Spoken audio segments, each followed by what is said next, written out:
प्यारे विद्यार्थियों, आज फिर से मैं उपस्थित हूँ।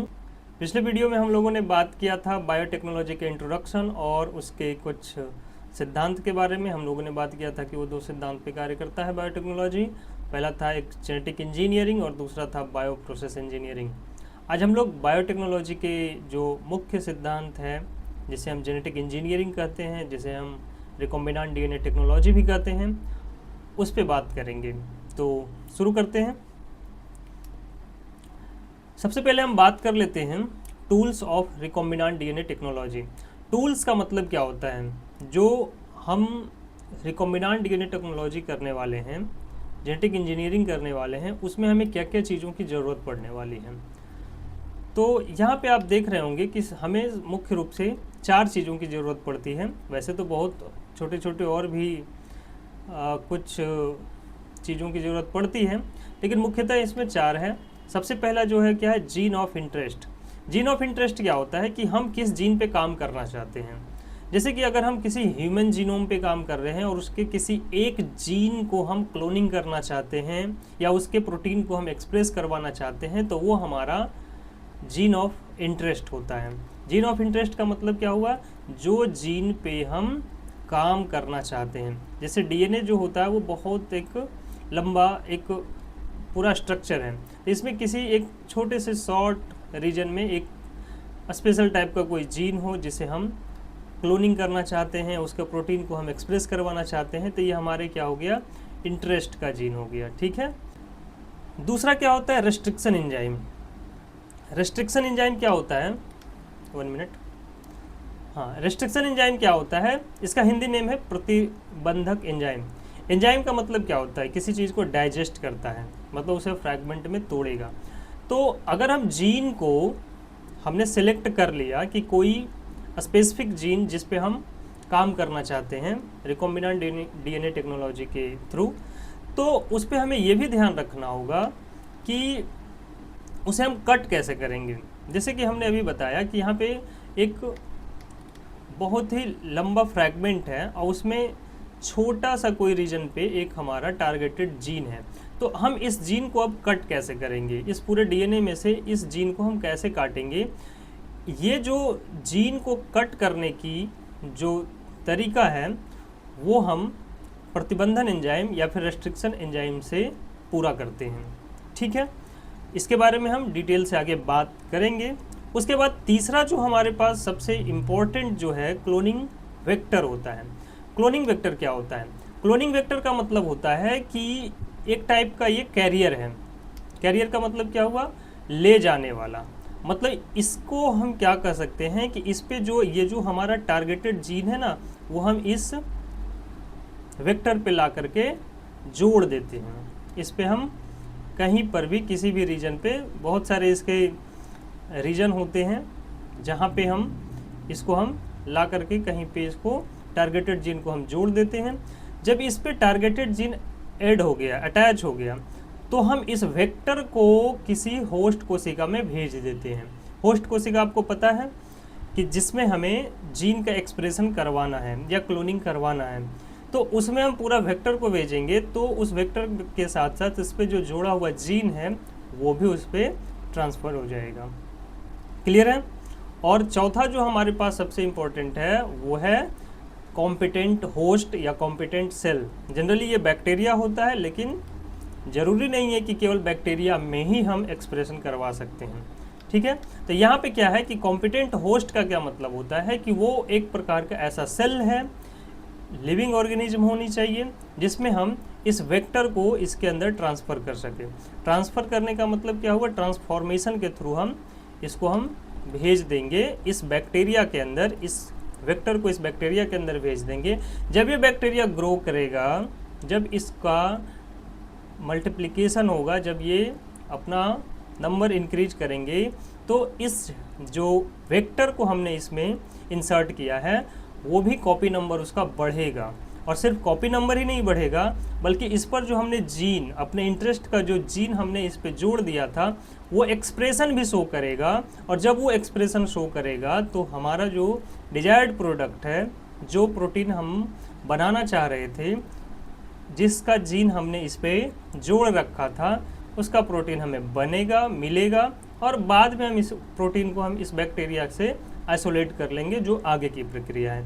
तो ये मुख्य रूप से आपके पास ये 4 मुख्य टूल्स हैं, उपकरण हैं, जो कि हमें रिकॉम्बिनेंट डीएनए टेक्नोलॉजी के लिए चाहिए ही चाहिए। क्लियर है? अब देखते हैं आगे क्या है।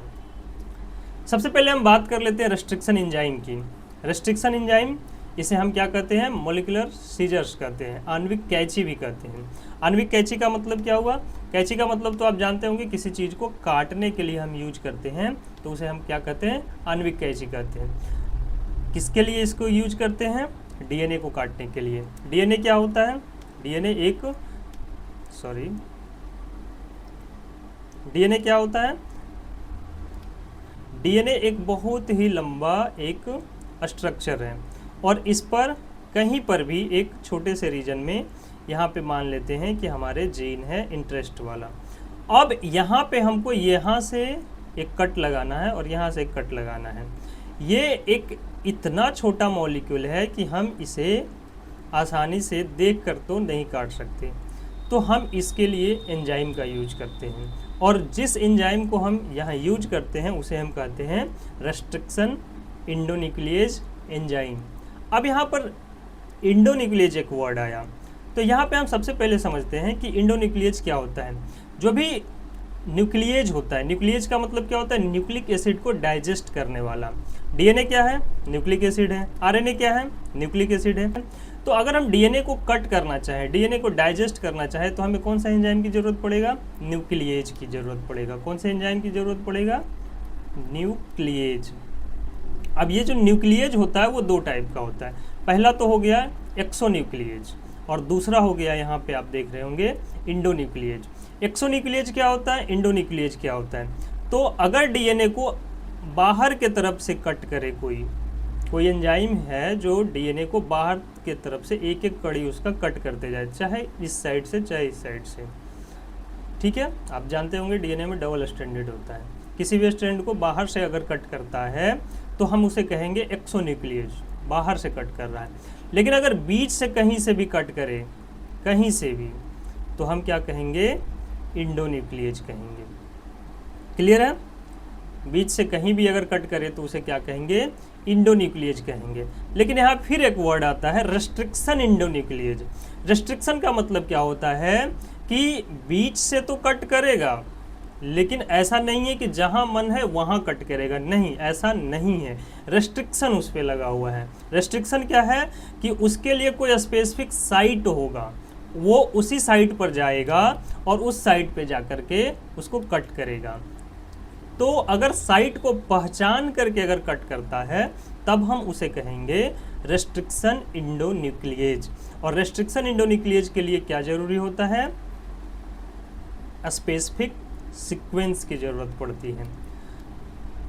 तो यहाँ देखते हैं जैसे कि रेस्ट्रिक्शन इंडोन्यूक्लिएज एंजाइम जो होते हैं वो डीएनए को स्पेसिफिक साइट पे कट करते हैं, मतलब विशेष उसका साइट बना होता है, और इसीलिए इसे हम क्या कहते हैं? मॉलिक्यूलर सीजर्स कहते हैं। क्लियर है? अब इसका साइट क्या होता है? हमने अभी बोला कि स्पेसिफिक साइट होता है, तो साइट जो होता है वो यहाँ पे आप देख रहे होंगे कि इस टाइप का एक सीक्वेंस है। आपको पता होगा कि डीएनए होते हैं double stranded, 5 prime to 3 prime, और दूसरा सीक्वेंस इधर से 5 प्राइम टू 3 प्राइम। ये और लंबा इधर जाएगा ये सीक्वेंस, इधर भी और दूर तक सीक्वेंस जाएगा, लेकिन ये एक स्पेसिफिक साइट हो गया। तो इस साइट को हम क्या कहते हैं? रेस्ट्रिक्शन साइट कहते हैं। लेकिन हाँ, ये जो साइट है ये किसी स्पेसिफिक एंजाइम के लिए साइट है। अगर हम एंजाइम चेंज करेंगे तो हो सकता है कि उसका साइट भी चेंज हो जाएगा, और इस तरीके से हम जितने अलग अलग टाइप का रेस्ट्रिक्शन एंजाइम का यूज करेंगे उसके लिए उसके अकॉर्डिंग हमें सीक्वेंस की ज़रूरत पड़ेगा, जिसे हम कहेंगे रेस्ट्रिक्शन साइट। यहाँ पे एक वर्ड आता है पैलिंड्रोमिक सीक्वेंस। पैलिंड्रोमिक सीक्वेंस का मतलब क्या होता है कि अगर हम किसी वर्ड को हम दोनों साइड से पढ़ेंगे तो एक ही उसका अर्थ निकलना चाहिए। क्लियर है? जैसे कि हम इसमें 5 प्राइम से अगर हम इसको पढ़ना चाहेंगे तो GAATTC, तो ये एक चेन हुआ। इसका एक अनुक्रम है।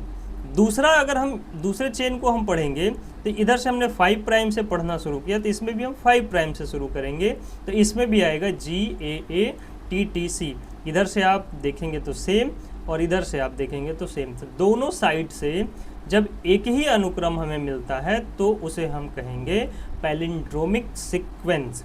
और जनरली ऐसा देखा गया है कि जो भी रेस्ट्रिक्शन इंडोन्यूक्लियेज होते हैं, जो भी रेस्ट्रिक्शन इंडोन्यूक्लियेज अभी तक देखा गया है, उन सब में पैलिंड्रोमिक सीक्वेंस ही होते हैं जो कि रेस्ट्रिक्शन साइट की तरह कार्य करते हैं। भले ये सीक्वेंस चेंज हो सकता है लेकिन फिर भी उसमें पैलिंड्रोमिक नेचर होगा ही होगा। जैसे यहाँ पर कुछ उदाहरण है।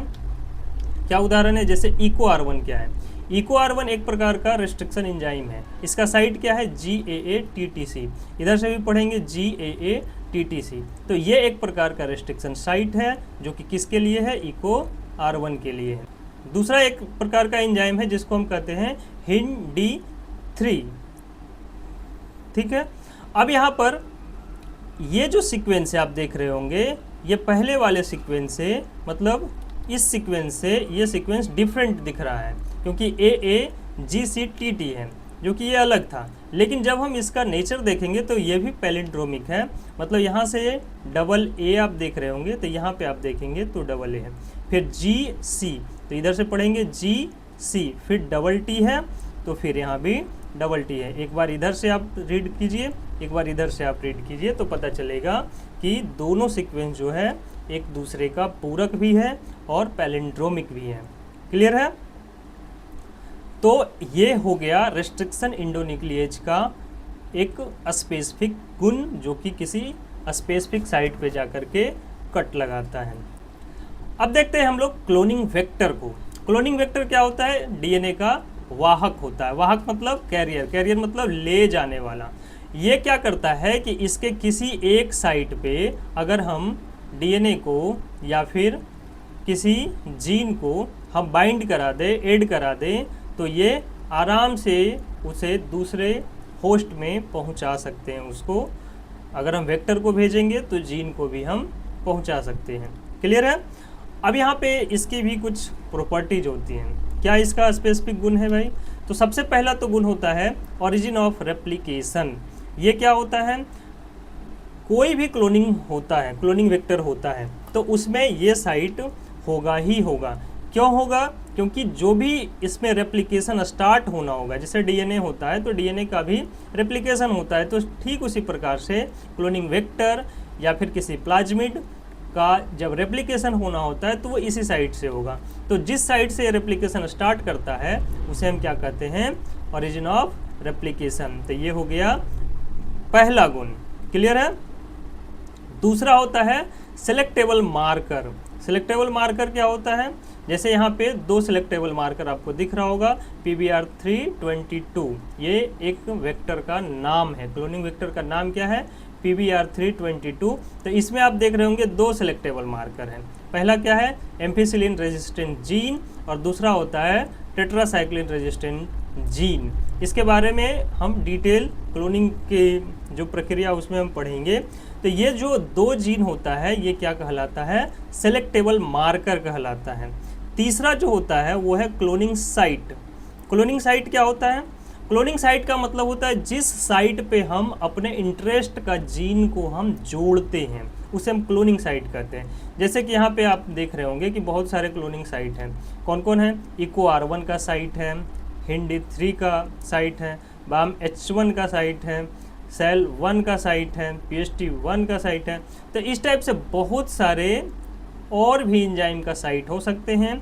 हम जिस एंजाइम से अपने इंटरेस्ट वाले जीन को कट करेंगे, जैसे किसी इंटरेस्ट वाले जीन को हमने कट करके निकाला, अब मान लेते हैं कि ये EcoR1 से हमने कट किया, तो वो जो जीन है वो EcoR1 वाले साइट पे ही जाके बाइंड करेगा। ऐसा नहीं है कि वो दूसरे वाले साइट पे जाके बाइंड करेगा, क्योंकि दोनों का सीक्वेंस अलग होता है। कट करने के बाद भी सीक्वेंस जो बचेगा दोनों का सेम होगा, तभी तो जुड़ेगा। अगर डिफरेंट हुआ तो वो वहाँ पे जाकर के बाइंड ही नहीं कर पाएगा, मतलब क्लोनिंग वेक्टर पे हमारा जीन जो है वो जाकर जुड़ नहीं पाएगा। तो क्लोनिंग वेक्टर का ये स्पेसिफिक प्रॉपर्टीज है कि उस पर क्लोनिंग साइट होनी चाहिए, सिलेक्टेबल मार्कर होनी चाहिए और ओरिजिन ऑफ रेप्लिकेशन होनी चाहिए। क्लियर है।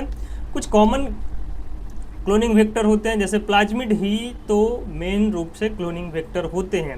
अब जो नेचुरल प्लाज्मिड हमें बैक्टीरिया से मिलते हैं उसमें कुछ मॉडिफिकेशन करके हम उसे अपने यूज के लिए या बायोटेक्नोलॉजी में यूज के लिए हम उसे बना लेते हैं क्लोनिंग वेक्टर। जैसे PBR 322 जो है ये भी इसमें हमने बहुत सारे मॉडिफिकेशन के साथ इसको बनाया है।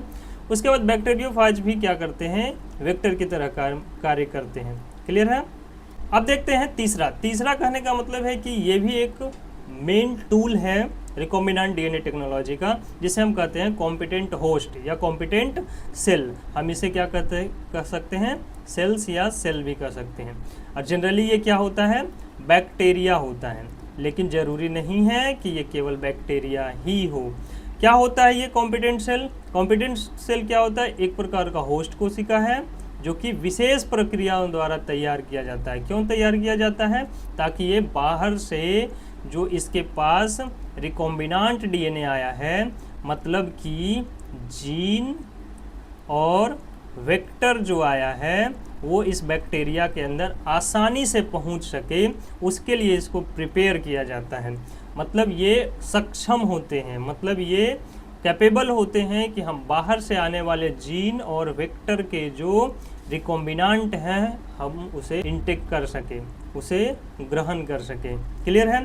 तो रिकॉम्बिनेंट डीएनए टेक्नोलॉजी में जो ये रिकॉम्बिनेंट डीएनए है वो होस्ट के अंदर जाए, इसके लिए उसे प्रिपेयर किया जाता है। और प्रिपेयर करने के लिए हम लोग मेनली 2 टेक्निक का यूज करते हैं। एक तो होता है कैल्शियम क्लोराइड विधि। कैल्शियम क्लोराइड से इसे हम ट्रीट करते हैं। किसको ट्रीट करते हैं? बैक्टीरिया को। जनरली यहाँ पे देखा गया है कि बैक्टीरिया का यूज करते हैं, और उसमें भी कौन से बैक्टीरिया को यूज करते हैं? ई कोलाई का यूज करते हैं मोस्टली। ठीक है। तो ई कोलाई का जब हम यूज करते हैं तो फिर यहाँ पे ट्रांसफॉर्मेशन प्रोसेस को शुरू करने से पहले हम इसे कैल्शियम क्लोराइड मेथड से इसको हम ट्रीटमेंट देते हैं, जिससे ये कॉम्पिटेंट हो जाता है, मतलब ये सक्षम हो जाता है कि बाहर से आने वाले किसी वेक्टर को ये अपने अंदर पहुंचा सके। क्लियर है।